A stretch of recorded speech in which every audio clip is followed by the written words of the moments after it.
So 1/6 is a very traumatizing day, even if, because it's basically what if it had succeeded. That's what your whole concept is. It's a traumatizing day for everybody, and it didn't succeed. And you guys were like, let's make it worse. I mean, obviously it affected everybody in different ways, but you guys had to go a step further and actually reimagine, had this succeeded, what life would have been like. Did it like maybe fuck with you guys a little bit? Did you have a hard time like going like, my God, how close were we to really, having this dystopian kind of setting and make it in place? Did it mess with you a little bit? Yes, it did. There's an expression, action cures anxiety. And so, I was, after the insurrection, I was waking up at 3 a.m. in cold sweat, feeling like, look, this almost worked. If the threats still remain, these people haven't gone anywhere. And yet the country is acting as if, well, we dodged a bullet, let's move on. Right. And, the way I felt was, yeah, maybe we dodged one bullet, but there's 10 more bullets coming at us, and we need to start acting like it.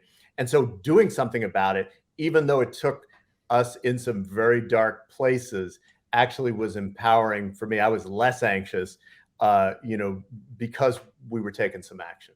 First of all, love the title of the show, Dystopia Tonight. That's right up our alley. That's that's our specialty here.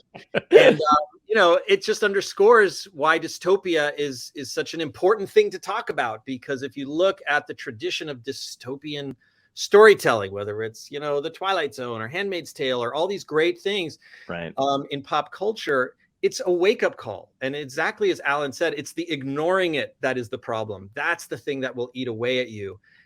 It's really something you have to look at, the worst possible scenario that is very likely in our future if we don't do something about it, because it's a call to action. You gotta wake up, you gotta pay attention, you gotta do something about it. And that's really the only way to get at that sort of existential dread that's sort of sitting there, because we know there's a problem, but we're not quite focusing on it.